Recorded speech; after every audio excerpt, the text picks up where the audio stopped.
Have you ever witnessed a story unfold where the concrete jungle hums with secrets, where every raindrop on a Houston, Texas rooftop whispers a tale untold?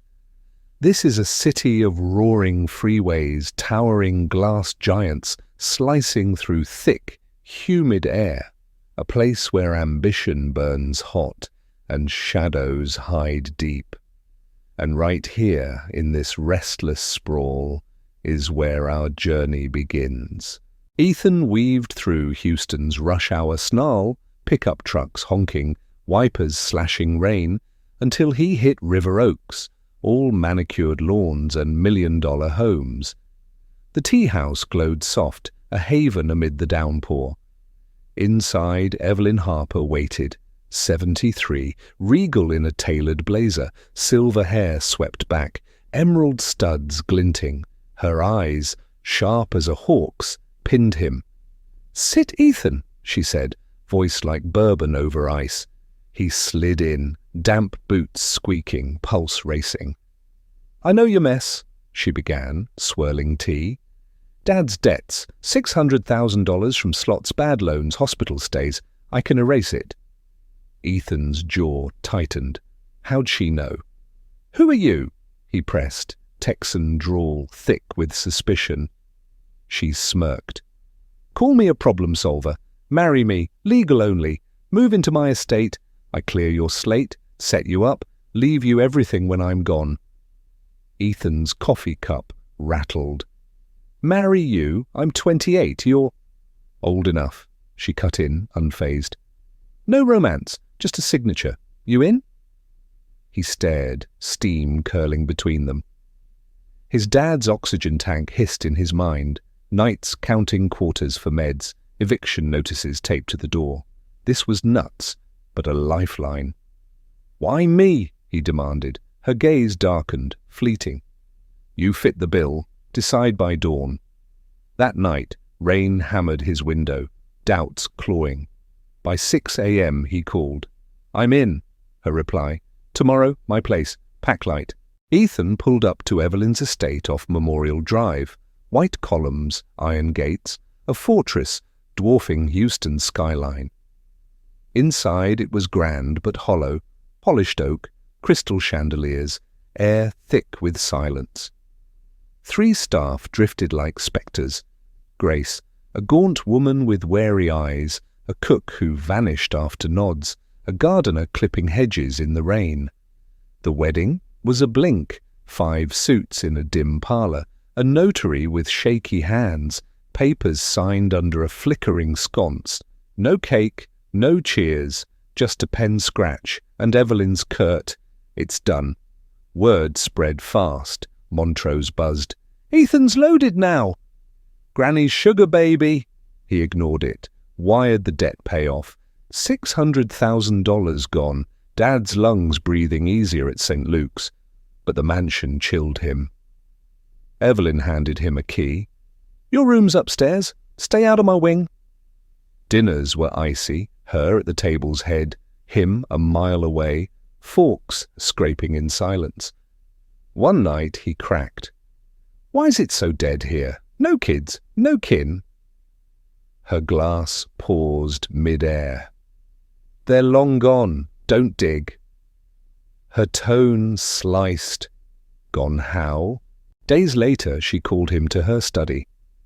A fat stack of papers waited. "Sign?" He skimmed, trusts, liens, his name tangled in legalese. "What's this?" he snapped. "Formalities," she said, eyes steel. "You agreed." His gut twisted, but her stare pressed. He signed, ink trembling, dread blooming. The mansion's stillness wasn't just eerie, it was suffocating, like Houston's muggy air pressing down after a storm. Ethan couldn't shake Evelyn's words. "They're long gone," or the way Grace's hands trembled when she dusted a locked door off the main hall. One humid afternoon, he cornered her near the kitchen, the hum of a distant lawnmower cutting through the quiet. "Grace," he said, voice low, "what's behind that door? Photos? Memories?" She froze, rag dropping to the hardwood. "Miss Evelyn's old life," she whispered, eyes darting to the stairs. "Don't ask, just don't."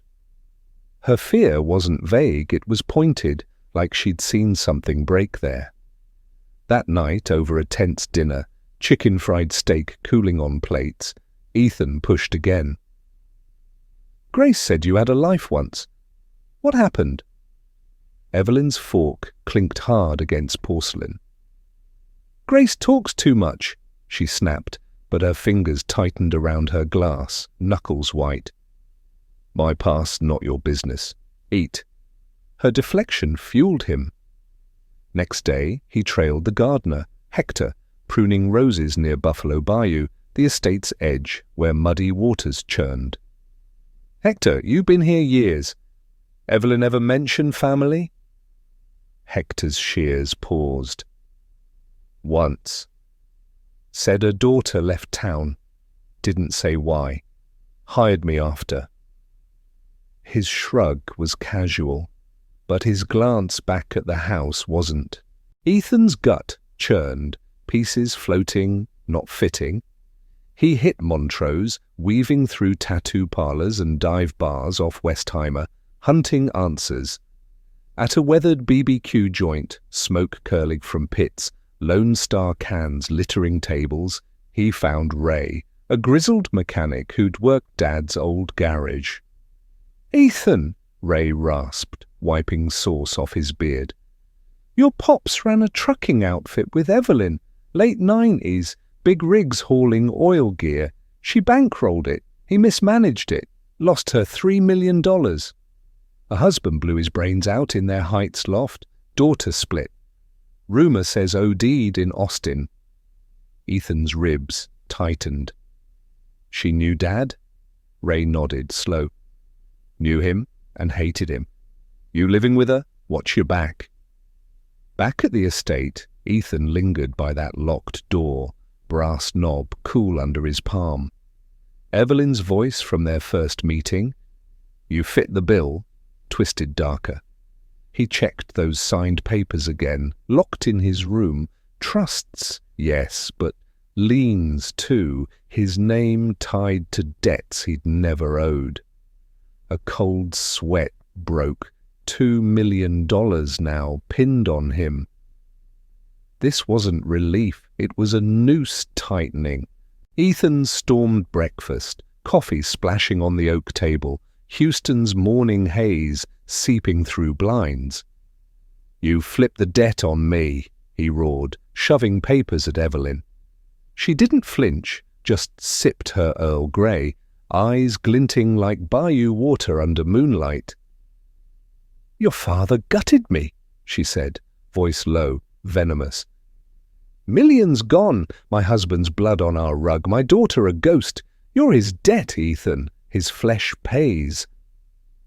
Her calm cracked, 30 years of hate, spilling like oil from a busted rig. "I rebuilt alone. Now you sink." Ethan's fists balled. "You're a monster," she smirked, thin. "No, justice." He bolted to his room, heart hammering Houston's freeway roar in his ears. "Those papers? Legal? Or forged?" He dialed Jake, law school buddy, now with HPD ties, voice shaking. "She's framed me, $2 million debt." Jake's line crackled.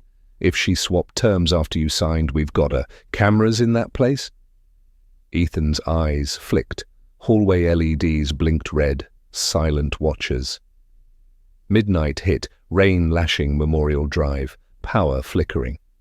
He crept to Evelyn's study, mahogany desk gleaming, a safe humming in the corner. The DVR sat tucked under shelves. He cracked it open, fingers slick, scrolling footage. There, him signing, her alone after, sliding new pages in, a faint smirk caught in grainy light. But the floor creaked. Evelyn's shadow loomed, cane tapping like a death knell. "Curious boy," she hissed, lunging for the USB. Ethan yanked it free, darted, her shout piercing, "Guards!" Two hulks barreled in, ex-cons, tattoos snaking up necks. He dodged a fist, crashed through a French door, glass biting his arm, rain washing blood. A third figure emerged, lean, scarred, pistol glinting in the storm. "Drop it!" the gunman barked, barrel steady. Ethan's mind raced. "It's in the drain," he lied, tossing a decoy pen into the gutter. The gunman wavered, Evelyn's scream, "Get it!" and Ethan sprinted, boots slapping wet concrete, USB clutched tight. Ethan tore through Houston's veins, Midtown's neon alleys, taquerias glowing, thunder swallowing his gasps. The gunman trailed, SUV tires screeched, headlights slicing rain. Ethan ducked into El Tiempo Cantina, salsa music thumping, grease thick, dialing Jake. "They're on me. USB's real Westheimer drain," Jake cursed. "Hide, I'm with HPD, 5 minutes out." Minutes stretched. Ethan crouched by a dumpster, tortilla steam masking his breath. Headlights flared, the gunman, pistol sweeping. Ethan bolted again, past Minute Maid Park, into the Third Ward's maze of shotgun houses. A shot cracked, brick dust stung his cheek. He stumbled, USB slipping, caught it mid-fall, lungs burning. Sirens wailed, red and blue flashing off flooded streets. Jake's voice cut through. "Ethan, here!" Cops swarmed. SUV peeled off, gunmen vanishing into the bayou's edge. At Evelyn's estate, floodlights blazed, HPD kick doors, her in a silk robe, venom spitting. "He stole from me!" she shrieked. Jake fished the USB from Ethan's shaking hand. Video rolled, her swap undeniable. Detectives raided her safe, fake trusts, tax dodges, a ledger naming Ethan as debtor in red ink. She'd hired the gunman, ex-client from her consulting days. Cuffs snapped. "I earned this," she roared. "Your dad!" A cop snarled. "Your game's up." Ethan faced her, eyes locked through glass. "Why me?" he rasped. "You're his echo," she whispered, voice crumbling. Jail swallowed her, fraud, assault, decades looming. Ethan cleared his name, debts voided but ghosts lingered. He sat with Dad in their Montrose flat, oxygen tank humming, truth raw. "I screwed her," Dad wheezed, tears streaking. "Greed, I didn't see—" Ethan gripped his hand. "We're past it." Silence stitched them back. Months later, a jail letter came, Evelyn's shaky hand. "Hate ate me. Don't let it." He burned it over the sink, ash swirling, a weight lifting. He enrolled at Houston Community College, wiring homes, not chasing gold. One still dawn he drove to Buffalo Bayou, water shimmering, city stirring. Evelyn's web taught him revenge binds, mercy cuts loose. He chose dawn, will you? Comment what hit you, share this with someone trapped in dark. Subscribe for more gut punch tales. Thanks for riding this storm. Step into light, and I'll see you soon.